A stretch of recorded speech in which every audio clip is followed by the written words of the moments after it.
Oi, pessoal, sejam bem-vindos a mais um MegaCast. Hoje a gente está aqui com o Matheus Andrade, que é CEO da Thunders, e eu tenho uma co-âncora aqui comigo hoje, Larissa Arayun, CEO da Megawatt, está por aqui também hoje, porque ela é muito entusiasmada com o assunto que a gente vai conversar, né, Lari? Eu gosto de sistema, gosto de saber escala, gosto de saber simplificações e processos, né? Que para energia nunca é óbvio. Então, Matheus, eu me convidei e tô aqui para sua visita. Matheus, obrigada então pela sua participação aqui no nosso MegaCast. Eu já vou deixar você com a palavra, mas antes, só avisando para quem está assistindo a gente, fica até o fim com a gente. Não deixa de seguir a nossa página aqui no YouTube, não deixa de seguir a Megawatt nas redes sociais, não deixa de ativar o seu sininho para você saber quando tiver um próximo vídeo. Passei todos os recados certos? E compartilhar, né? Compartilhar, sempre compartilhe com seus amigos. Exatamente. Mas é isso, Matheus, obrigada então por estar aqui com a gente hoje. Vamos começar contando então um pouquinho aí quem que é você, qual que é a sua história na Thunders, no setor de energia. Quem sabe que você tem bastante coisa legal para compartilhar. Bom, vamos lá. Bom, primeiro, obrigado também, né, de estar aqui. Foi um prazer receber esse convite e falar aqui com vocês e com o público. Eu sou ouvinte do MegaCast, então, né, já falei, até brinquei com a Camila no início ali de... A voz é super familiar, né? Porque eu fico escutando isso no carro ali. Um minuto então Mega, é todo bom. dia mais um MegaCast, a gente... Isso, Meu isso. filho conhece a voz dela também. Então, mas vamos lá. Então, Matheus, eu sou formado em engenharia, comecei no setor lá em 99, né, ali na CEMIG, na época, os primeiros negócios de Mercado Livre começando, as primeiras regras, né, e tudo era novidade, assim, era... O né? famoso quando tudo era mato. Exatamente. Depois eu passei pela Enron, fiquei um ano só na CEMIG, aí fui para a Enron, para quem não lembra, uma multinacional americana gigantesca, né, ali presente em mercados de energia, gás, tudo, e foi crescendo, era assim... Eu lembro né? do prédio Vamos dela dominar na o estrada. mundo. Ai, eu lembro do prédio dela na estrada, né? Que ficava na Isso, Bandeirantes, né? Anguera ali. na Bandeirantes. Na Bandeirantes. E aí depois a empresa teve um problema grave lá fora, fraude, não sei o que e tudo, mas aqui no Brasil estava vindo tudo Tinha bem, um monte de tinha vários talentos, né, investimentos. aqui no Brasil, né? Um monte de Você talentos de tem energia, né? Que fica... muita gente que está aí no mercado que tá, né, fundou empresas e etc, que tá super bem aí em diversas empresas do setor. E aí, né, quando deu esse problema na Enron, onde juntou algumas pessoas ali, a gente saiu e fundamos a Delta Energia, então fui um dos fundadores da Delta lá atrás, né, nos idos de, isso era o quê, 2001 para 2002, alguma coisa assim. Enfim, foi uma experiência incrível, né, passei um bom tempo ali, foram 12, 13 anos de Delta. Depois aí por outras questões pessoais acabei saindo, vendi minha participação na época ali para o Rubens e para o Ricardo, né, que continuaram com a empresa e cresceu mais ainda, uma super empresa e tal. É bom ver esse filhote aí continuando a crescer e continuando a prosperar, né, então dá um pouco de orgulho também, apesar de não estar mais lá. E aí tirei um períodozinho sabático, né, e tal, e fiquei pensando quais seriam os próximos passos, e aí o que eu identificava era assim, eu sentia falta na Delta ali de mais sistemas, processos, essas coisas que você falou que você é apaixonado, né? Na época, enfim, era um setor que estava vindo de uma época ali de tudo era mato, né, como você falou, então não tinha ainda muito sistema dedicado para isso. E aí, através de alguns amigos, conheci um pessoal que mexia com tecnologia, aplicava tecnologia no mercado financeiro, mais especificamente essa coisa de home broker, né, e tudo mais. Eu comecei a falar, olha, mas espera aí, em vez da gente controlar um portfólio de ações, né, algum ativo aí e tal, você vai controlar um portfólio de energia, que tem lá Sudeste convencional de determinado mês, alguma coisa assim. Então o ativo muda, mas é parecido. E depois tem todas as peculiaridades ali de setor elétrico, de desconto na TUS, de laço, etc. E tal. Mas tinha muita coisa em comum. E aí daí que nasceu a Thunders. Esse pessoal de tecnologia aportou o conhecimento da energia, da tecnologia, eu aportei a parte da energia. E nasceu essa parceria ali. É bem na dor do empreendedorismo, né? Porque você, pelo seu background, entendeu que tinha uma dor ali para os sistemas, para aquele momento de mercado, e daí começa a surgir a solução. Perfeito, perfeito. Mais tarde, né, eu vim a descobrir que isso lá fora se chama ETRM, né, que é Energy Trading and Risk Management. Na época nem sabia, né, o nome do sistema. Ah, não foi né? ao contrário? Não foi ao contrário. Foi nessa intuição, eu preciso ter, essa solução vai ser necessária isso por mais aqui eu casos. acho que faz falta, isso daqui acho que seria legal, a gente ter um processo melhor, a gente ter um sistema integrado, né? Na época, que praticamente todas as empresas do setor faziam era ter tudo controlado em planilha, e o que acaba acontecendo é que você acaba tendo várias planilhas, né? Então tem uma planilha que controla como é que está a posição, outra que, sei lá, registro de contrato, outra para lastro, outra para não sei o quê, outra para não sei o quê. Depois você tem que conciliar a informação disso tudo, né? Fecha uma operação nova, você tem que inserir essa operação em diversas planilhas diferentes. Então era, né, é tudo meio caótico. Quando Acho você que vai não para tinha um nem o nome sistema, Booking, você né? foge Nessa disso. época não tinha Booking e não, o conceito, né? Era bem, Acho que o pessoal já bem falava um é, pouquinho book, book, já. E não tinham tantos agentes, Ah, né? com Essas linhas do certeza. Excel eram mais Com limitadas. certeza. Ah, tanto agentes quanto o número de operações, né? E produtos também, né? Hoje em dia tem bem mais, né? Com certeza. Eu lembro uma vez que lá no início eu estava batendo um papo com o Wilton, que é o nosso especialista maior de tecnologia ali, né? E tudo, ele é CIO da empresa. E aí ele perguntou para mim, vem cá, cara, quantas operações uma comercializadora faz, né? E na época eu falei, puta merda, eu falei, que número que eu falo aqui, né? Aí eu falei, sei lá, faz 1000 operações. Aí chutei alto, né? Ele falou, mas por segundo? Aí eu falei, não, por mês, né? Você vê que esse cara é totalmente diferente. Aí ele falou, isso não é nada, tá tudo certo. Eu falei, mas vem cá, e se fosse 1000 por segundo, de curiosidade? Ele falou, não, cara, a gente tem só sistema que faz 300 mil operações por segundo. Eu falei, bom, então estamos bem tranquilo. Hoje, o 1000 por mês que eu chutei lá na época como sendo um número alto, já tem diversas empresas que fazem mais do que isso, né? Então, assim, o sistema já tem, como você falou, o mercado hoje ele já está mais sofisticado, tem mais players, tem mais, enfim, o número de operações é muito maior, o volume todo é muito maior e tal, tipos de operações diferentes. Então, essa sofisticação vem crescendo, o que para a gente é uma excelente notícia, né? Porque tudo isso aumenta a necessidade de sistema, aumenta o valor que o sistema tem para as empresas aí que participam do mercado. Eu queria dar um passo atrás antes, porque a gente tem muita gente que assiste a gente, que ouve a gente, que não sabe exatamente como é que funciona essa dinâmica, assim, do Mercado Livre, né? Então, você explicar na prática, assim, o que é o ETRM, o que o pessoal tá fazendo ali, o que são essas planilhas? Tá. É jogando contrato? Vamos lá. Bom, primeiro, só falando um pouquinho de Mercado Livre de Energia, né? Eu brinco que é o negócio mais antigo do mundo. É super fácil, você tem que comprar barato e vender caro. Só isso e você vai ganhar dinheiro, né?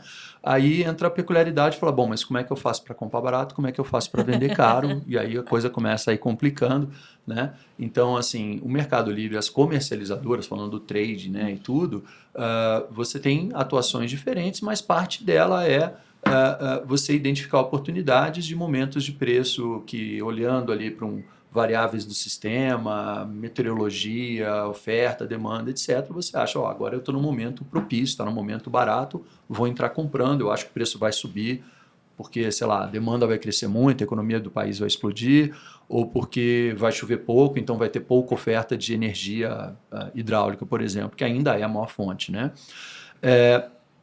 E ao contrário, para você identificar oportunidades de venda, né? Então é isso, ali, esse é o game da comercializadora. É um mercado que eu sou engenheiro, né? Mas enfim, quando a gente pensa de energia elétrica, a gente pensa um monte de engenheiro ali, capacete, não sei o que e tudo mais. Quando a gente fala de mercado livre de energia, a gente foge um pouquinho disso daí, já é muito mais parecido com o mercado financeiro que a gente está falando aqui. É um mundo contratual, né? Exato, é um mundo contratual, que é uma separação que foi feita lá atrás, no Brasil, no Recebe, etc., onde toda a parte física ficou de um lado lá com o INS, né, os operadores, etc., e a parte financeira foi CCE, Mercado Livre e tal, que é um mundo de contrato, é papel, não tem operacional. É um papel com lastro, mas é um papel. Exato. É legal exato. essa distinção para começar a explicar o ETRM. É importante essa. E aí o ETRM é o sistema que vai cuidar disso daí tudo. Então, desde receber ali as informações, você cadastrar as informações, as operações, né, dentro do sistema,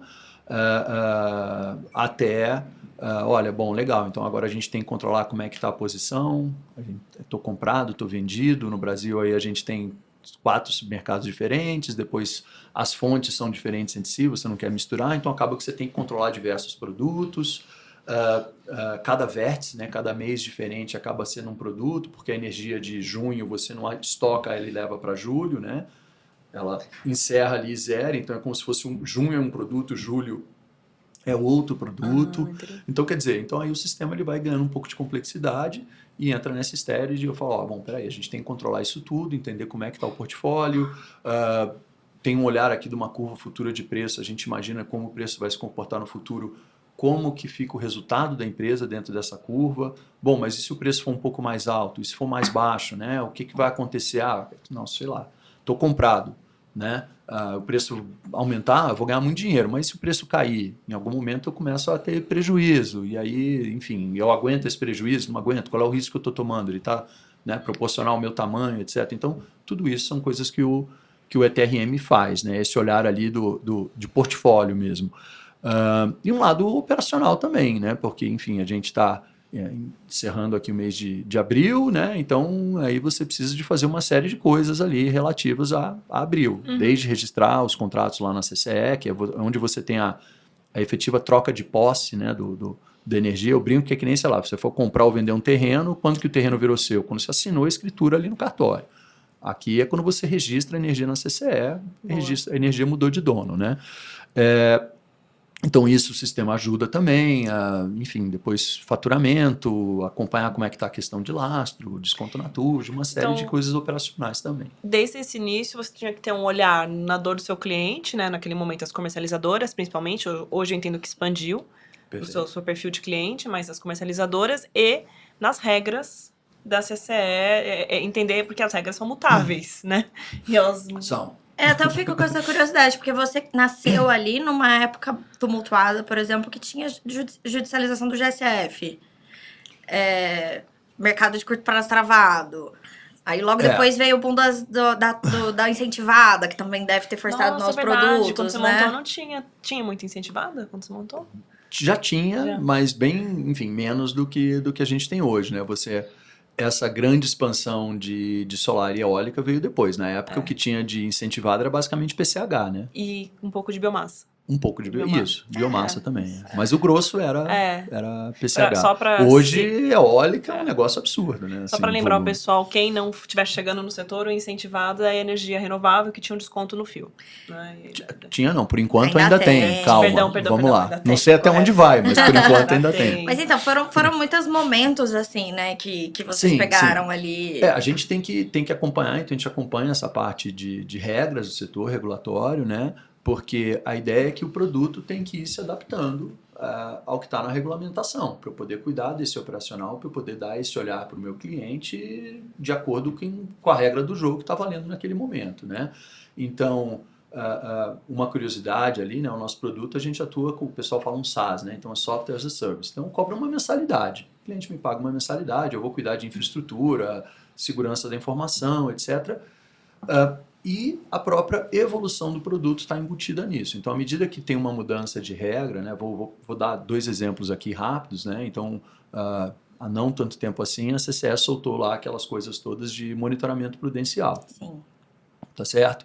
É toda uma obrigação nova que passou a ser exigida dos agentes. Isso, no meu sistema, já tinha todas as informações, porque eu tenho as operações ali. Então, quando os agentes reclamaram que seria muito caro fazer aquilo, porque eles teriam que investir mais em back-office, com o seu ETRM até facilita ali um pouco a vida dessas empresas. Perfeito. No caso dos nossos clientes, enfim, eu fiz um módulozinho novo ali de monitoramento prudencial, que você aperta um botão e ele te dá as 2 planilhas lá para você encaminhar para a CCE, né? Com uma planilha com a questão de uma visão de risco de mercado e a outra com um risco de contraparte, que é o que a CCE exige, ela quer receber aquilo ali. Né? Então, quer dizer, para os nossos clientes, ele pagava uma mensalidade antes da CCE trazer essa regra do monitoramento prudencial, ele continuou pagando a mesma coisa. E a gente fez uma modificação do sistema e colocou isso lá para ele para resolver esse problema, vamos dizer assim, um problema novo que surgiu. Tá? Então, isso é parte do que o sistema faz. E o segundo exemplo é o que está acontecendo agora, né? Com a questão, aí já fugindo um pouquinho do trade, né? Indo ali um pouquinho mais no varejista, com a questão da migração de consumidores varejistas, que agora, a partir de 1º de julho, vai ser num sistema novo lá da CCE, tem que ser via API, etc, etc. De novo, para o meu cliente, né, que tem lá o módulo de varejista, ele vai pagar a mesma coisa, não muda. A mensalidade dele não muda por causa disso, mas a gente vai fazer ali um módulo que cuida disso, dessa parte de migração na CCE. A gente vai voltar para esse assunto, para o varejista, mas eu queria só entender hoje quantos são os módulos que vocês têm? Bom, vamos lá. A gente tem hoje 5 produtos diferentes. E aí isso é como se fosse assim, Você tem ali o Microsoft Office, né? Então, uma suíte de produtos. A gente também tem uma suíte de produtos, um voltado para as comercializadoras, que é o Thunders Trading. Que é o primeiro. Que é o primeiro. Na sequência, a gente fez um produto chamado Thunders Serviços, que o foco é as consultorias que fazem ali gestão de consumidores livres, tá? Então, apoiar eles nessa tarefa de fazer a gestão do consumidor, como é que é o portfólio de compra dessa empresa, economia, né, custo livre, custo cativo, está economizando, não está, essa coisa toda. Fora o lado operacional, né? Eu sempre digo isso, a gente sempre vai ter um lado, todos os produtos, um lado operacional e um lado gestão de portfólio. Tá? Um Então, dashboard, visão de gráfico, isso. relatório. Varia né? do cliente. Então, por exemplo, numa comercializadora eu quero ver como é que está a minha posição. Num consumidor, ele está muito preocupado com custo ACR versus custo ACL. Estou economizando, quanto que eu estou economizando? Né? Falaram que ia ter, sei lá, 20% de economia e está dando 20% mesmo, está dando mais, está dando menos. Isso é importante para os consumidores. Mais à frente, a gente fez um Thunders Geração. Né? Que aí você começou a agregar outro perfil de cliente. Você vai agregando outros perfis de clientes, né? outros segmentos aí dentro do setor elétrico, sempre com esse olhar ali de portfólio, né? E tal. Que também, assim, até a forma de pensar, a forma de enxergar é engraçado, né? Que você pega a mesma informação de como é que está a sua posição, o gerador, ele quer ver aquilo ali de um jeito, a trading, ela quer ver de outro totalmente diferente. A forma de pensar, eu brinco que, assim, se a gente for pegar essa xícara aqui, né? E ela tá ali, é aquele objeto. Mas se eu olhar daqui, eu tô vendo uma coisa, a Camila tá olhando do lado de lá, ela tá vendo outra. Tá Os certo? dados Eu são... tenho escrito aqui, apaixonados por energia. O meu também. Ela também. Então eu errei, mas tudo. Não, mas você por dentro é diferente. Não, mas eu acho que é um bom exemplo. Os dados estão aqui. Exato, a Os informação dados está ali. Então aí como a gente mostra o portfólio, né, ali no book, às vezes é diferente de um segmento para o outro. Autoprodutor, né? se Como enquadra? você mostra isso também, eu acho que até influencia como a pessoa pensa sobre aquilo ali. Tá? A visão que ela tem ali vai influenciar, então vai acabar influenciando o próprio processo de tomada de decisão. E eu te cortei, mas eu queria entender. Quando você falou de gerador, autoprodução se enquadra? Os autoprodutores começaram a ter mais para querer esse módulo? Os autoprodutores a gente ainda está um pouco num esquema antigo ali, daquele autoprodutor tradicional, que eram poucas empresas e não sei o que e tudo. Ele teve uma expansão muito grande, mais recente ali, então a gente tem pequenos ajustes a serem feitos ali para atendê-los da forma que a gente gosta, tá? Então, assim, dá para colocar ali? Dá. Não é o que a gente gostaria. Acho que o produto não está totalmente adequado para isso hoje. Então... Em breve. Tá aí, ó. Depois, o próximo produto que a gente fez foi um produto para as distribuidoras, né? Pô, a distribuidora tem 1000 coisas ali dentro, né? Qual é o nosso foco? Portfólio. Então, como que a distribuidora compra energia. Então, que é aquela coisa toda dos leilões, cada leilão tem uma regra, eles são super complexos, entregou a mais, entregou a menos, o que acontece, ressarcimento, tem 1000 complicações ali. E é um produto que tem muito contrato. Você pega uma distribuidora, eu não imaginava isso, depois que a gente começou a trabalhar com as distribuidoras, que eu fui descobrir a quantidade de contratos que você tem dentro de uma distribuidora é imensa. Até porque quando ela compra no leilão, ela tem que fazer um com cada gerador ali, né? Exato. É muita coisa, né? Picadinho. Exato. Pois é. E agora ainda tem esse negócio de não tem mais leilão longo, né? Então, imagina, a cada 2 anos ela fazer um contrato de curto prazo, deve realmente ser uma loucura de contrato. Você trouxe o norte, Sim. a visão de portfólio, né? Para qualquer um dos agentes. Perfeito. E o mais recente é nesse quinto, o varejo. Quinto é o varejista. Thunders Varejista, que é as comercializadoras que estão entrando para essa operação de varejista, né? Ela é, eu diria assim, é uma mistura do nosso produto de trading com um produto de serviços. A gente tinha 80% pronto ali, né? Você vai pegando as pecinhas do quebra-cabeça, só que elas têm que ser rearranjadas, então tem 20% ali que a gente teve que fazer para ter esse produto pronto para atender o comercializador varejista. Porque é isso. Até porque as regras estão sendo definidas também, né? Eu brinco que o varejista é assim. O que acontece, né? Ele é um agregador e desagregador de consumidores, tá? O que eu quero dizer com isso? Se você for pensar, né, assim, o varejista surgiu por uma questão de sistema da CCE, de falar, olha, vou ter aqui infinitos consumidores livres, não dá, meu sistema não aguenta, então eu ponho um comercializador varejista e ele representa, não agora, né, mas lá na frente, quando a gente tiver as próximas zonas de abertura, esse cara pode ter, sei lá, 100 mil, 1 milhão de consumidores pendurados debaixo dele tranquilamente. é uma realidade que vai chegar, né?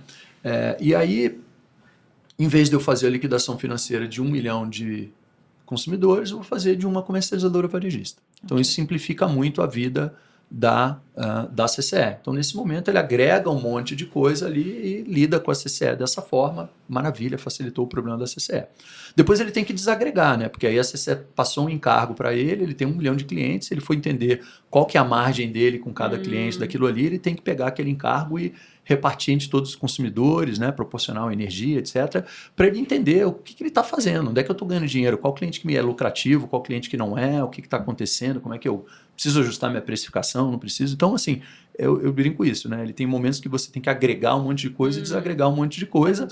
Facilitou muito a vida da CCE, facilitou muito a vida desse consumidor, vamos chamar livre, né? O consumidor varejista é um consumidor livre simplificadíssimo. Que ele precisa de menos informação também. Muito menos, né? Ele não tem as obrigações CCE todas ali, desde a adesão até os outros processos todos ali, né? Depois da garantia, contribuição associativa, etc. O próprio volume, né? Então, simplificou os dois lados. E para quem ficou complicado para justamente na comercializadora. E aí que o Thunders entra e fala, não, peraí, eu vou resolver essa parte para você, vou deixar esse complicado aqui, o meu sistema toma conta. Aí como é que foi? Tudo Porque fica fácil. o varejista, a gente teve abertura aí total, né, para alta tensão 1º de janeiro de 2024.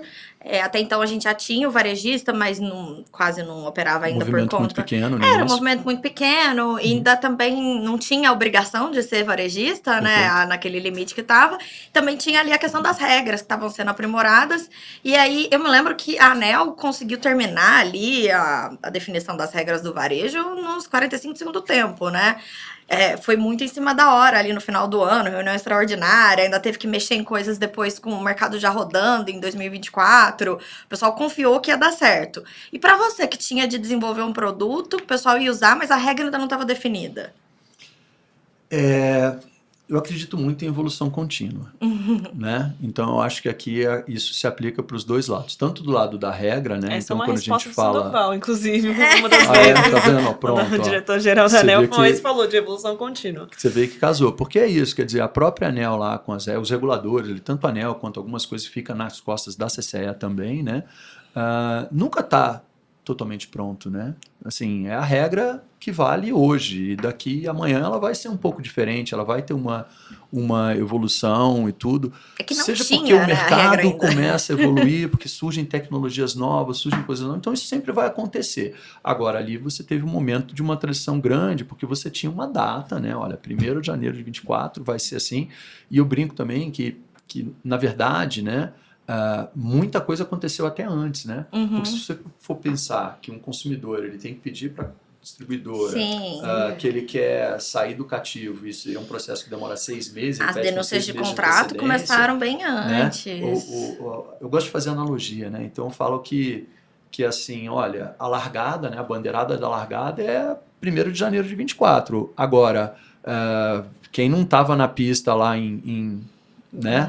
Segundo semestre de 23 inteiro, vai largar dos boxes, vai largar em último. Então, todo mundo estava ali na rua com as equipes comerciais, não sei o que, e tudo captando cliente. Então, por isso é que a gente tem ali, já em janeiro de 24, acho que foi, sei lá, perto de 2.000 consumidores, né? Migrando no primeiro mês. Tá? Mas não aconteceu tudo em janeiro, né? Eram coisas que estavam acontecendo lá desde trás. E aí vocês começaram a já ter o primeiro modelo do varejista para ofertar para esses comercializadores. O produto, na verdade, ele foi lançado em maio de 23, tá? Lógico, se a gente for olhar o produto que eu tinha em maio de 23 com o produto que eu tenho agora, né, entrando aqui em maio de 25, evolução contínua, ele já é bem diferente. Tem muito mais coisa hoje, muito mais completo hoje do que era naquele momento e, sei lá, daqui a 2 anos vai ser mais completo ainda, é isso. Então, assim, tinha algumas incertezas, a gente foi trabalhando com o que a gente estava enxergando, o que a gente estava vendo ali em termos de regra, né, e tudo para tentar atender da melhor forma possível. Agora, algumas definições ainda estão para acontecer, né? Inclusive em julho. E aí, como é que tem sido esse quase 1 ano e meio aí de varejo para vocês?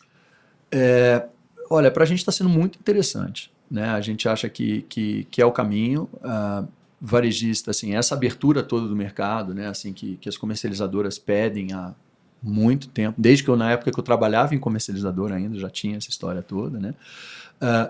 E não tem como você fazer isso dali botando todo mundo na CCE. Então, o varejista foi uma solução inteligente nesse sentido, né? E ele precisa de tecnologia. Não vai acontecer. Você não tem como ter milhões de consumidores ali na sua carteira e você está controlando isso ali no papel de pão ou numa planilha de Excel. A gente precisa de outras formas de tecnologia mais sérias ali. Tudo. Então, daí é que a gente entende que a Thunderbird está muito bem posicionada para ajudar o mercado a seguir esse caminho. Né? Esse processo é um processo de digitalização que já aconteceu em outros mercados e que está chegando agora com força dentro do mercado livre de energia. Trazendo mais, pensando em sistemas e processos, e acho que o varejista dá para pensar, explorar mais, não que os outros módulos também não tenham, mas todos os seus clientes, eles têm já um ERP, né, que é um sistema que vai organizar até para emissão de nota e fazer gestão contábil, né, eu acho que o ERP é mais que isso, assim, eu estou tentando colocar enterprise. O que acontece? Eu queria só falar da conexão. A da gente onde tem que ter uma integração, né? Essa integração, onde ela está, né, encaixada. Vamos lá. Se você for pensar, botar num tabuleiro assim, você for falar tudo que a comercializadora precisa de tecnologia. Então, em algum momento, ela tem que emitir uma nota fiscal, então tem que integrar lá com a Receita, ela tem que controlar a folha de pagamento, ela tem que, sei lá, tem que integrar com a CCE para uma série de coisas, tem que integrar com o BBCE e ou N5X hoje em dia, né, e tal. E um monte de coisa ali, controlar lastro, controlar desconto na TUD. Então tem um monte de pecinhas que você precisa, né, desse quebra-cabeça aqui, dessa necessidade de tecnologia. E aí a ideia é, olha, né, o papel que a Thunderbird exerce, ele é o centro disso aqui tudo, né, onde tudo começa, a operação entra por aqui. E esse ETRM ele vai se conectando com outras peças dentro desse quebra-cabeça. Então, a gente tem dentro do nosso sistema uma integração com a CCE, com o BBCE, com o N5X, né, isso é obrigatório. A gente tem praticamente todos os nossos clientes ali integração com sistemas de ERP. O cara usa SAP, ele usa OMIE, que é um sistema mais simples, usa Oracle, usa o que for, para mim tanto faz, TOTUS, Proteus, a gente tem mais de 10 ali diferentes que os nossos clientes utilizam e a gente integra. Tá? Porque a informação tem que fluir de um sistema para outro de forma simples. Assim, eu já falei, né? Eu vim do lado da energia, os meus sócios que vieram mais do lado de tecnologia da informação e tudo. E uma coisa que eles falam é o seguinte, cara, você entrou com uma informação no sistema, ela tem que trafegar ali dentro do sistema, tem que navegar por ali. Então, a informação entrou ali, você não tem que inserir aquela informação de novo. Se você tem que inserir a mesma informação 2 vezes, temos um problema. Aqui já teve algum tipo de falha em algum lugar. Então, é isso. Quer dizer, eu cadastrei ali uma operação de venda de energia. Sei lá, um contrato de 1 ano, né? Tem lá qual é o produto, o preço, o volume, etc. Quem que é a contraparte. Maravilha. Em algum momento o RP precisa de faturar, né? Precisa de emitir uma nota. A ideia é que ninguém vai ter que digitar nada, que essa informação vai sair do Thunderbird, via integração, vai bater lá no RP, e aí vai sair a emissão da nota fiscal, né? Da mesma forma, chegou a informação lá que alguém lá vai fazer uma conciliação bancária, chegou lá que aquela nota foi paga, essa informação volta para o Thunderbird também via integração, porque a gente tem essa prática ali do registro contra pagamento, então quem trabalha no back-office vai ter que fazer o registro, precisa de saber que aquilo está dentro, né? Que aquela nota já foi paga, então eu posso ajustar o volume da boleta. Então é isso, as informações têm que fluir. E o que a gente pensa, né? Porque aí a pergunta seguinte é assim, bom, mas legal, e até onde vai, né? O que o Thunderbird faz e o que o Thunderbird não faz aí dentro desse tabuleiro, essas pecinhas todas que eu falei, essa necessidade toda de tecnologia de uma comercializadora. A gente sempre tentou traçar a fronteira da seguinte forma, olha, se é algo que todas as empresas do Brasil precisam e fazem, toda empresa tem que emitir nota, toda empresa tem que rodar folha, isso a gente não faz. Tá certo? Ok. Se é algo específico de energia, aí a gente tem que fazer. Então é assim que a gente tenta estabelecer essa fronteira. O inverso não é verdade. Quer dizer, o inverso, né, as outras às vezes tentam avançar em energia e tem dificuldade, né, os outros sistemas. Às sim. vezes que eles acham que dá para fazer, mas o megawatt-hora, algumas questões de regra tornam mais difícil essa customização, né? Sim. Enfim, o que eu vejo é assim, olha, por que eu não faço isso, tá? Porque se eu for fazer um sistema para emitir nota, por exemplo, vocês têm capacidade de fazer? Lógico que tem, não tem nenhum problema, né? A questão é o seguinte, eu vendo isso para um mercado de um determinado tamanho. Enfim, um cara que tem um sistema de ERP, ele vende para um mercado infinitamente maior do que o meu. Então, ele tem uma outra escala ali, ele tem um outro grau de especialização, ele vai fazer isso mais barato do que eu, certamente, tenho certeza disso, e provavelmente vai fazer melhor, porque ele faz isso todo dia, há muito tempo, ele conhece todas as regras, os detalhes, acompanha que a Receita mudou algum detalhe para essa integração, para emissão de nota, etc., que talvez a gente não tenha a mesma propriedade. Agora, quando a gente vai falar de energia, aí é minha obrigação que eu tenha esse conhecimento adicional, eu tenho mais escala e tal. Então, você pegar uma empresa, sei lá, olha, eu vou customizar e adaptar aqui um sistema de ERP para ele ter lá dentro dele o contrato de energia. É possível? Bom, não vou te falar que é impossível. Eu vou te falar que vai ser mais caro e provavelmente vai ficar uma solução pior do que se ele usasse uma solução dedicada, um ETRM dedicado a isso, tá? E a ANEEL está discutindo agora, né, tá em consulta pública, enfim, mas daqui a pouco vai sair algum tipo de regulamentação aí para o Open Energy, é um grande tema que está no mercado. O que isso muda para vocês? Vamos lá, isso é muito inspirado na questão do Open Bank, né, e tudo, assim, vamos aprender com coisas que funcionam em outros setores, eu acho que isso é muito inteligente da parte deles ali, né, então isso eu acho que facilita, por exemplo, hoje se você tem uma empresa que sei lá, está com tudo dentro de planilhas de Excel ou utiliza um outro sistema que não seja o Tandas e ele resolve contratar a Tandas lá, implantar o Tandas ali dentro da empresa. Legal. Um passo grande que tem nessa implantação é justamente a migração de dados. Então, se você tem um sistema desse como um Open Energy, por exemplo, isso acho que facilitaria enormemente, né? Porque aí a informação está no mesmo padrão, você consegue trazer de lá para cá e tudo mais. Então, tem essas facilidades ali. Se você pega um consumidor que está, um varejista que está associado a uma determinada comercializadora e amanhã ele vai da comercializadora A para a comercializadora B. A mesma coisa, eu consigo carregar esse histórico que aconteceu ali de uma forma mais simples, o que vai facilitar o trabalho de todo mundo ali, porque essa comercializadora B já vai receber essas informações ali para ele prontas. Então, eu vejo o Open Energy por esse lado. É na fronteira da padronização dos dados e na movimentação deles, na liberação, né, na fluidez. Isso. Porque até nesse movimento da mudança do SIGA, na CCE para o varejo, tá tendo já situações em que esse atacarejo, né, esse consumidor menor, livre, está assinando às vezes com 2 fornecedores. Ele assina às vezes 2 contratos, ele não entendeu que era um contrato, e aí algum registrou, outro não registrou. A gente sai um pouco do Open Energy, mas tem um monte de situações aí que também vai precisar um pouco mais dessa discussão de dados, né?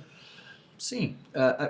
Bom, vamos lá. Sempre que a gente vai falar de informação, começa no dado, né? Então, é fundamental. E a gente ter essa padronização, ter a facilidade do dado passar de um lado para o outro ali, eu acho que vai beneficiar e baratear esses processos de migração, assim, por exemplo.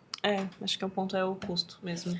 Entendi. Eu queria entrar um pouco no tempo de implementação, porque os seus clientes, eu acho que você tem muito foco na sua solução, a Thunders entendeu, é portfólio, é energia, e essa é a minha possibilidade, né, a gente agora é empreendedora também, né, Camila, a gente pensa, quais são os clientes, né, Vamos lá. Seus clientes de energia, quanto tempo o seu cliente, porque alguns já estão mais maduros, outros menos, mas quanto ele precisa para colocar a sua solução? Tá. A etapa de implantação ali, ela sempre ela consiste de três coisas principais que precisam de acontecer, tá? Uma é a migração de dados, que a gente acabou de falar, e isso obviamente varia muito de uma empresa para outra. Então assim, é uma empresa que vai começar agora, independente do tamanho que é uma multinacional gigantesca que quer entrar aqui para ser a maior comercializadora do Brasil. Ok, se ele está chegando aqui do zero, um dia ele vai ser grande, mas no primeiro dia ele não tem nenhum dado. Né? Então, não tem nem migração de dados. Né? Ou seja, uma startup é a mesma coisa. Agora, se é uma empresa que já está no mercado há 5 anos, 10 anos, ele tem um monte de operações ali que já estão fechadas e que tem operação aí para maio, para junho, para julho. Então, precisa de trazer essas informações para cá. E aí, esse é um processo que pode demorar ali, sei lá, 30, 60, até 90 dias, depende da massa de dados e depende de como esses dados estão organizados, ou às vezes não estão lá muito organizados ali, principalmente quando a gente entra ali, não, é um monte de planilhas separadas, você tem que ficar catando uma coisa de um lado, uma coisa de outro, costurando as informações, amarrar, né? Validar. Exatamente. Então aí isso Esse pode demorar. onboarding. Esse é talvez uma etapa que demora bastante. Outra coisa, e as coisas acontecem em paralelo, né? Outra parte importante da implantação são integrações com outros sistemas, né? Seja um ERP que a gente falou, agora com varejista tem muita empresa utilizando o CRM, né, para ajudar nesse relacionamento com o cliente ali e tudo mais, e isso precisa de ser integrado, na nossa visão, com o ETRM, que é, como eu falei, é o sistema central ali que vai meio que operar e comandar os outros ali. De novo, em geral, a gente acha ali uns 60 dias suficiente para fazer esse tipo de integração. A depender da complexidade. Exato. Já vimos, né, casos em que demorou 30, já vimos casos em que demorou bem mais do que isso. Essas integrações também a gente já tem muita coisa de API pronta, então algumas vezes são coisas que tem que ser feitas do nosso lado, às vezes, né, é o outro lado. Integração de sistema eu sempre brinco que assim, é uma tomada. Tá? Então, sei lá, olha, a tomada do meu sistema aqui é aquela tomada antiga, né, e tal, né, 2 pinos. Não, a tomada nova tem outro desenho, aí o outro cara tem aquela tomada americana que é chatinha. Então, às vezes, a gente tem que construir um adaptador ali para as coisas se encaixarem. É isso que você faz ali quando a gente fala de integração de sistema. Eles têm que se falar, tem que encaixar. Então, às vezes, eu faço esse adaptador do meu lado, às vezes, né, o dono do outro sistema é que faz. A gente tem APIs prontos, tanto faz. E a terceira coisa que precisa acontecer numa implantação é treinamento.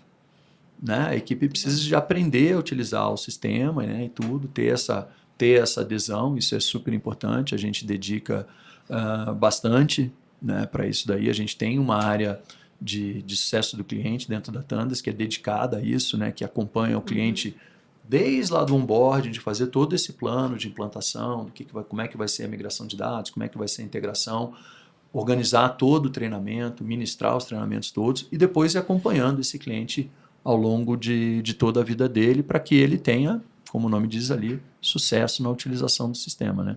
Que é o nosso grande objetivo. E aí, pensando nos tipos de clientes diferentes que vocês têm, muda muito o prazo, assim, uma distribuidora para uma trading? Olha, eu não acho que é por conta de ser um segmento diferente do outro. Muda em termos de massa de dados, né? Então, quando a gente fala de uma distribuidora, são, como eu falei, uma massa grande de contratos. Cada contrato de leilão tem uma característica um pouco diferente do anterior, né? É uma coisa que é uma prática da ANEEL, né? Assim, eles têm lá as justificativas dele, é proposital, né? Não é à toa. Vão aprimorando, né, os contratos. Exato, então os contratos vão mudando e está tudo certo. E aí eu fico imaginando, contratos são campos diferentes que vocês têm que ficar tratando. Os campos que vai gerar para o seu portfólio. Sim. E aí até, enfim, quando a gente entra num contrato ACR, por exemplo, né? Aquelas questões de ressarcimento, né? O gerador, sei lá, um gerador eólico tinha menos vento do que se esperava em determinado mês, ele gerou abaixo do que estava no contrato. E aí, o que acontece? Cada contrato tem uma regra diferente do que acontece com isso. Né? Então, tá tudo certo. Sim. E a gente tem que se adaptar para fazer essas contas e colocar lá e tal. Então, depende um pouco, massa de dados. Talvez no segmento, acho que a distribuição seja um pouco mais complicado ali. A geração, que é o outro lado da moeda, né? Que, enfim, se a distribuidora comprou um contrato ACR é porque algum gerador vendeu, então também. Então, tecnicamente, todo mundo pode ser seu cliente. Todo mundo, agente no setor de energia, pode ser seu cliente. Sim, nos agentes CCE, sim. Tirando os consumidores livres, mas esse outro aspecto todos podem estar ali. Isso. Consumidor livre Transmissora vocês também fazem, aí entraram no desenvolvimento de... Não, transmissora não tem portfólio, né? Não compra e vende energia. Não, só eu digo, por que ali. agora eles têm, o ONS está desenvolvendo ali a plataforma para fazer a liquidação simplificada, né? Eu não sei se seria uma oportunidade aí. Não, vamos lá.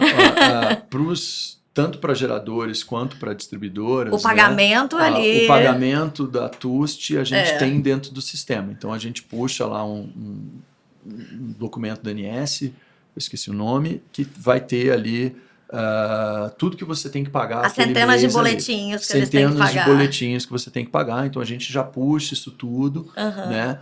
para o sistema ter os valores publicados pelo INS, e aí a gente cruza isso com o que veio das diversas empresas de transmissão para verificar o que deu errado. Porque se você pega uma empresa ali, enfim, que tem vários parques geradores, e aí cada parque tem um monte de boletinhos, não sei o quê, no final do dia o cara tem lá, sei lá, 5 mil boletos 5 mil contratos para pagar ali de né, faturas de transmissão.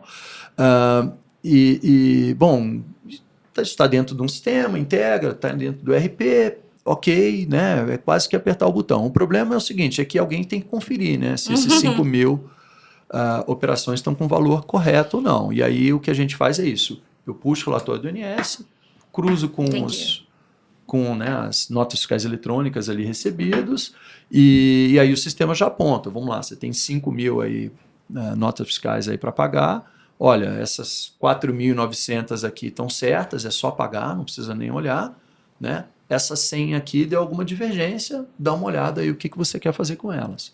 Não, viu uma divergência grande, devolve lá para o cara, ele faturou para errado, nem era para ter mandado nada para mim, sei lá, tem, né? O cara mandou R$1 de diferença, às vezes é mais fácil pagar assim do que reclamar, não sei. Então, aí fica o usuário para tomar essa decisão. Entendi. Uma outra dúvida que eu tenho, você mencionou agora há pouco que tem as plataformas, né? Tinha só a BBCE, agora tem a da N5X também. E N5X aí tem o plano de virar uma bolsa de energia, então vai ser um tipo diferente de ativo negociado. Passar a ser um ativo totalmente financeiro.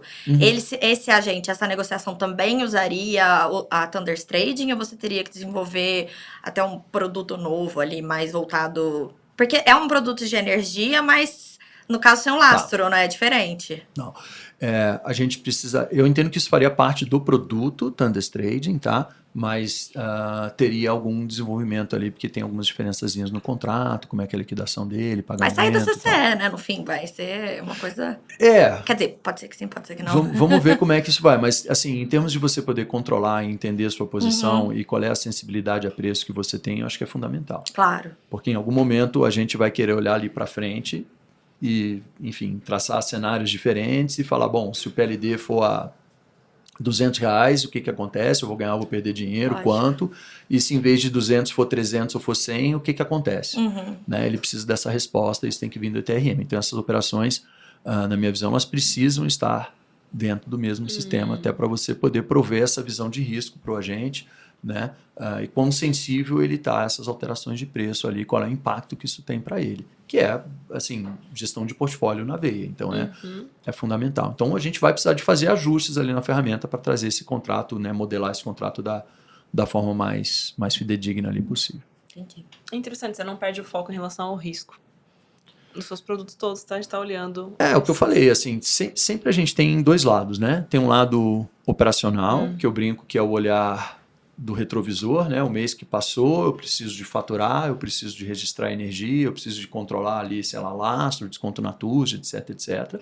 É uma questão operacional, vamos fazer isso da forma mais eficiente possível, sem erro, sem atropelo, né? Então esse é um lado. E tem o lado de vamos olhar para portfólio, vamos apoiar a tomada de decisão. Aí a gente olhar pelo para-brisa e falar, bom, o que está vendo aí na frente? Como é que eu estou e o que pode acontecer no futuro? E aí, separando isso dali, né? Quer dizer, a gente não faz previsão de preço dentro do sistema, isso daí tem outras empresas, outras consultorias, etc. As empresas têm suas áreas de research internamente, né? Mas aí dentro dos cenários que o cliente desenvolve, a gente tenta verificar qual é o impacto que cada cenário de preço tem. Quer dizer, o que acontece com ele dentro de cada cenário. Né? E aí, isso tudo automatizado, né? Como as plataformas se conversam, os cenários já vão sendo imputados ali. Isso. A parte de cenários, a gente tem um input ali facilitado que muita gente tem ali, a própria empresa gera internamente ali os cenários dentro da área de research, né? Então, aí a gente facilita para ele inserir ali dentro do cenário. À medida que esse cenário entrou, a gente já calcula e já verifica, olha, legal, se acontecer isso, você vai ganhar muito dinheiro, se acontecer isso aqui, sei lá, você vai ficar no 0 a 0, e nesse outro cenário aqui você perde, né? E aí, idealmente, as empresas têm que estar acompanhando isso dali muito de perto, né? Porque mesmo em cenários de perda também tem que olhar para, bom, até aqui eu aguento, tá tudo bem, ninguém gosta de perder dinheiro, mas, né? eu sobrevivo, olha, se acontecesse outro cenário aqui, aí já é outra situação. E a É que empresa sem não o aguenta. cenário de perda, ele também não faz boas jogadas pra ganhar mais, né? Ele enfim. tem que ter esse... Exato, essa... porque na verdade é isso, quer dizer, ninguém vai acertar todas as operações É. que faz. Né? Isso não existe. Então, todo trader ali sabe disso, ele compra, ele vende tudo, ele tem que acertar mais do que erra, e de preferência, né, acho que é o Warren Buffett que fala, algum desses gurus ali de trading, fala que assim, você tem que acertar grande e errar pequeno. Né? Aí você ganha dinheiro. Agora, acertar sempre não existe. Então, é importante que o trader controle risco, entenda qual é o risco que ele está correndo em cada momento, para não colocar a empresa, né, a perder. Acho que o mercado de ações esse ano viveu uma emoção quase parecida que um trader de energia tem, né? Com a volatilidade que deu esse ano. Né? O pessoal fala de volatilidade na energia, a gente tá acostumado. É uma característica da energia, né? Isso não é só no Brasil, Não. é a questão... Aqui é até menor, né? Porque a gente tem teto. A gente tem piso, tem teto, que lá fora não tem. Lá fora você tem energia negativa, né, em alguns momentos. Pois é. Mas é a questão de você não ter um estoque regulador, né? Você pensa em outras commodities, vamos pensar, sei lá, uma soja, né, commodities agrícolas em geral, ou uma commodity metálica e tal. Você tem um estoque ali que regula preço. E quando o preço, enfim, o preço começa a ficar, o pessoal acha que o preço está baixo, você compra e deixa no estoque lá, acumula. Não, agora o preço está muito caro, você usa um pouco aquele estoque. Então, quer dizer, isso, vamos dizer assim, amortece um pouco os eventos externos que levam a choques de preço. Na energia não tem isso, né? Aí você vai pensar assim, o melhor que a gente tem, assim, baterias é uma grande solução, eu acho que é fundamental, as fontes intermitentes, aí as baterias são, enfim, seriam fantástico a gente ter uma bateria com capacidade para abastecer uma cidade como São Paulo, mas a verdade é que hoje a gente está muito longe em termos de tecnologia disso daí. O mais próximo que a gente tem, na verdade, são os reservatórios de hidrelétrica, né, que agem um pouquinho ali como esse estoque de energia. Aí você fala, bom, tá bom, eu começo a ganhar um pouquinho de estoque, aí eu caio em todo o processo estocástico de chuva, né? Então, não resolveu, a gente continua ainda dependendo, né, assim, muito sujeito a esses impactos. Você tem pouca coisa para amortecer. Eu acho que se a gente vai para a ótica de agente, com o amadurecimento de mercado, a gente tem visto mais um mix do trader tendo geração, né? Ele fazendo a combinação. Depende do tipo de operação, né? Tem gente que quer ganhar dinheiro vendendo e comprando, então tudo bem. Tudo bem, vai ter sempre esse mercado. Porque, assim, a geração ela é geralmente uma outra cabeça, né? Porque, assim, o que acontece? A realidade de um gerador no Brasil, aí sim é um projeto mais ligado à engenharia, talvez menos a mercado financeiro ali de trading, né? Então você tem que ter uma boa obra ali, geralmente a gente está falando de tanto, seja para solar, eólica e hidro, que são talvez os principais, onde tem tido mais investimento ali. Quando a gente vai para gás e tal, é um pouquinho diferente, que tem todo o custo do combustível. Mas esses três ali, o combustível é de graça. Então o grande problema é um investimento inicial muito grande, então esse projeto ser bem feito para você reduzir esse valor ali, e uma engenharia financeira muito boa ali. Então, aí entra um pouco dos economistas ali e tal. Depois, a cabeça dele, em geral, no Brasil, né, você botou um projeto de geração de pé, você termina ali com um contrato de financiamento. A maioria das vezes, BNDES está na jogada de alguma forma, né? E você tem que ter uma venda de energia para cobrir esse contrato de financiamento. Né? Geralmente isso até é uma das exigências lá, índice de cobertura de dívida, etc. Então, essas empresas, a maior preocupação é isso, assim, eu preciso de vender energia para cobrir, para pagar o financiamento, garantir esse ativo. Encerrado essa etapa, aí talvez esse gerador tenha, vamos dizer assim, um pouquinho mais de flexibilidade para correr um pouquinho mais de risco, etc. Mas até lá, assim, até pagar o financiamento, a cabeça é muito diferente de uma empresa de uma comercializadora, né? Que é um trading de energia. Enfim, os riscos associados ali são muito diferentes. A gente volta para a sua primeira metáfora aqui da caneca, que pode ser a visão, o risco está aqui, mas cada um vai olhar. Sabe uma coisa interessante? Quando você pega uma comercializadora de energia, né?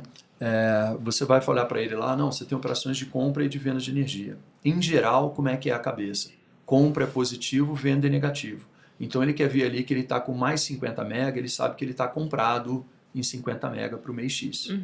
Ok? Uma empresa de geração é o contrário. ele quer ver a venda, porque ele já tem energia, né? Ele quer vender tudo ali, entendeu? Tá, Então ele quer ver a venda ali é o positivo para ele, não é negativo. interessante. É diferente. Essa- É o que eu falei, assim, é a mesma coisa, só Aham. que eu tô olhando de outro ângulo. Isso muda a forma de pensar. E você tá comprado aí, dependendo da variação do preço, não quer dizer coisa boa, né? Mas É. depende muito, né? Depende muito do cenário que vier. É bom que o seu sistema ajuda o pessoal a entender melhor essa questão aí do risco do seu portfólio. No fundo é isso, né? Se eu tô comprado, eu quero que o preço suba. Exato. Né? E se eu tô vendido, eu vou fazer a dança da chuva ali para ver se o preço cai. Né? Não, mas aí é mais fácil, porque aí você tem a galera toda aí. Tem São Pedro, tem o Cacique Cobra Coral. A gente tem vários experts para contribuir nesses É momentos. verdade, não tem a dança da não chuva, né, pro pessoal que... Pois é, a dança da seca, né? Para de chover, galera. Eu quero que o preço suba. Não tem. Tem alguma recorrência? Acho que ficou uma boa visão, né, de tudo, dessas dúvidas. Tá mais informada agora? Me sinto agora muito informada, aprendi bastante. Eu Muito percebi obrigada. aqui que eu sou muito a parte operacional da visão da Thunders, do sistema, porque tem o outro lado. Tem alguma recorrência nos seus clientes que eles não sabem quando eles vão implementar? E quando eles vão contratar vocês, eles descobrem? Ou uma parte de processo?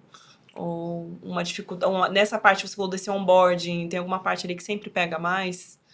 Porque eu tendo a achar que a pessoa que, como principalmente no seu primeiro produto, né, do trading, as pessoas sabem elas acham que sabem muito isso. Elas fazem disso. Na verdade, é o core business. Mas às vezes no processo, alguma coisa que mudou, ou mesmo regulação, elas são surpreendidas positivamente. Entendi. Né? Não, porque na verdade, tudo que acontece ali dentro do Thunders, né, as empresas fazem de alguma forma. Né? Não é que assim, não está inventando a roda ali, né? As empresas fazem aquilo ali de alguma forma. O principal é a organização, né? É de você estar integrado, aquilo que eu falei. Quer dizer, a informação que entrou ali, ela já... Não tem retrabalho. Entrou para todo mundo. Não tem retrabalho, não tem essa questão de conciliação e tudo. Então, isso dá em termos de compliance, né, governança, a gente acha que é muito importante. Né? Então, por exemplo, a gente fala que tem um triângulo da compliance, né? Que você precisa de garantir que a todo instante o que eu tenho de visão do book, eu estou olhando para o meu book agora, sei lá, como é que foi abril, né? Ali está indicando que eu estou ganhando, estou perdendo dinheiro, o número que tem que estar ali, ele tem que ser compatível com o que eu estou faturando de um lado, tá certo? E com o que eu estou registrando lá na CCE do outro, que é a entrega física, né? Vamos chamar assim, a entrega da energia. Por quê? Vamos dizer que você vendeu para um consumidor final e o contrato tem uma flexibilidade ali no volume, tá? Alguma coisa, mais ou menos 10% no volume de energia. Se eu mandei faturar esse contrato, a gente trava e você não consegue mais mexer no volume. Porque eu preciso de garantir, porque senão você fatura uma coisa, mexe, registra outra e o que está lá no book, sei lá qual dos dois é, e aí as coisas começam a não bater. Né? E seja por um erro operacional, seja alguma questão diferente, mais maliciosa mesmo. Então, quer dizer, isso é importantíssimo para a gente. Então, isso é algo que o sistema... Então, a gente tem uma série de coisinhas ali desse processo que a gente foi... Enfim, quando a gente desenhou o produto 10 anos atrás ali... Isso é uma coisa que eu não falei, a gente está completando 10 anos esse ano de 25. Então, lá atrás a gente desenhou e depois, ao longo do tempo, a gente foi fazendo pequenos ajustes ali, mas a gente tenta sempre garantir isso dali, né? Quer dizer, o que eu tenho de book tem que bater com o que eu estou faturando, tem que bater com o que eu estou registrando.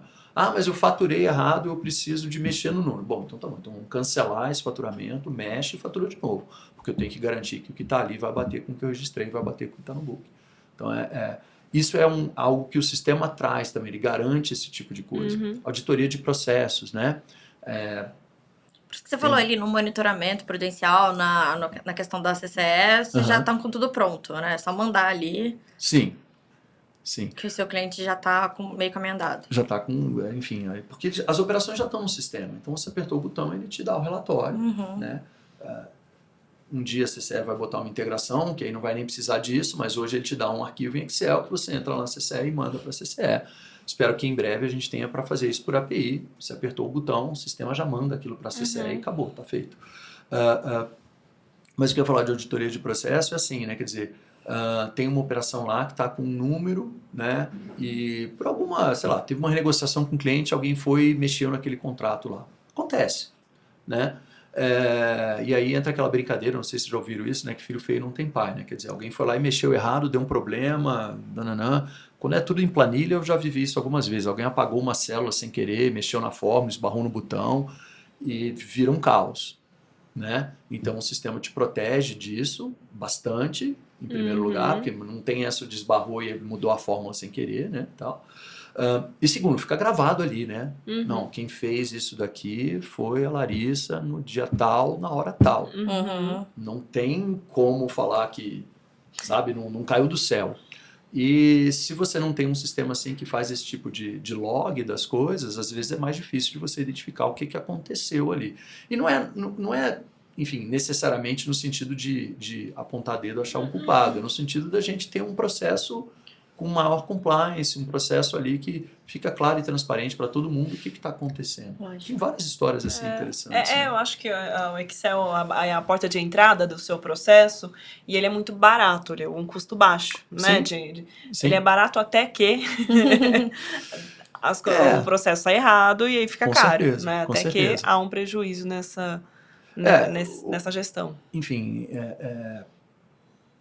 assim, uma comercializadora precisa ter um ETRM? Depende. O cara faz 5 operações por mês, cara, um Excel super vai atender, não tem nenhum problema, não vai, sabe, assim, tá tudo certo. Pô, o cara tem, né, milhares de operações por mês. Opa, peraí. Quanto mais sofisticado o mercado, mais necessário, né? Acelerando. Então, quando a gente escuta essas coisas, né, de falar o varejista que deve aumentar muito o número de operações, quando a gente escuta em falar ali os planos, acho que você citou a N5X, mas a BBCE também tem planos de ter um mercado muito mais dinâmico, né? Até lançando produtos novos aí produtos sempre, novos, né? etc. E tal. Então, quer dizer, esse mercado mais digitalizado também com N5X e BBCE, né? Mais rápido, mais dinâmico, mais operações, aumenta muito a necessidade de sistema, porque vai ficando cada vez mais difícil de você controlar. Né? Se você tem, é o que eu disse, você tem 5 operações, cara, fica no Excel. Você era da época do telefone, né? Tem que fazer a ligação. É isso, faz a ligação, põe ali no Excel e tá tudo bem. Pois é, né? Até o ONS agora tá aprimorando os canais ali de conversar com geradores, então todo mundo tem que digitalizar. Esse é o caminho, né? Eu acho que energia elétrica é fundamental para os países, né? Assim, a gente viu esse episódio agora ali na Península Ibérica, né? E tudo, teve o apagão lá e tal. É um caos quando falta energia, né? Hoje o ser humano é totalmente dependente disso. A gente às vezes esquece disso daí. Então, ele é um setor que prima muito por essa coisa da segurança, do fornecimento e tal, e precisa disso, né? É importante que isso aconteça. Então, talvez um setor que demora um pouco a mais para adotar novidades, tá certo? Então, se a gente comparar o nosso setor hoje com outros setores, a gente está bem atrás em termos de digitalização, etc. Agora, é inevitável, principalmente quando a gente fala ali dessas evoluções de mercado, né, um mercado mais dinâmico que as bolsas ali estão tentando trazer, um mercado que, né, sai de um B2B, a gente começa a pensar no mercado B2C aí com a questão das ondas de abertura e tudo mais. Então, também isso, de novo, aumenta muito o número de operações. É impossível a gente fazer isso sem uma digitalização no setor. Então, essa parte de tecnologia é chave para que isso tudo funcione. A conversa está muito boa. Eu queria só finalizar perguntando os 10 anos. Boa. O que você prefere? Assim, a Ginamegote até foi trabalhado esses 10 anos, tem mensagens lá, mas o que você imagina para os próximos 10 anos de Thunders? Uau, essa é uma pergunta excelente, hein? Você preparou o terreno para agora, né? Para esse varejo aí. Olha, eu acho isso. Eu acho que espero que daqui a 10 anos a gente tenha um outro mercado de energia, um mercado totalmente aberto já, né? Assim, todos os cronogramas estão falando ali em 28, né? Então 10 anos é tempo super suficiente para já ter ocorrido essa abertura e já ter uma adesão, se não 100%, mas, né, muito grande aí até do residencial ao mercado livre. Então, acho isso que é muito bom. É a oportunidade de ter uma energia mais barata para todo mundo, né, mais igual. eu acho que um mercado muito mais, sei lá, talvez a gente vai ter daqui a 10 anos ali, sabe, esses robôs de trading que a gente tem na Bolsa de Valores vão estar atuando dentro do mercado de energia ali. Então, um trade muito mais sofisticado do que está hoje. E para traders, eu acho que a gente tem o papel até de apoiar e liderar essas mudanças, né, nesse âmbito de tecnologia que é tão importante. Espero que a empresa daqui até lá continue crescendo, continue tendo sucesso, ajude a transformar esse mercado. E a gente já te convida, então, para voltar aqui, para depois dar uma nova entrevista para a gente contando de novidades, mas não daqui 10 anos, né? Daqui menos tempo. Porque eu tenho certeza que daqui pouco tempo já terão produtos novos, novidades aí. Tem a questão da CCE, tem muita coisa para acontecer aí nos próximos meses. Então, a gente te espera aqui de novo. Ok. Muito obrigado. Aí foi um prazer ter essa conversa com vocês. Muito obrigada. Obrigada, então, a você que assistiu a gente até o fim. Não esqueça de seguir a gente, de ativar o seu sininho, curtir a nossa conversa e compartilha com seus amigos, porque eu tenho certeza que você gostou muito. Até a próxima.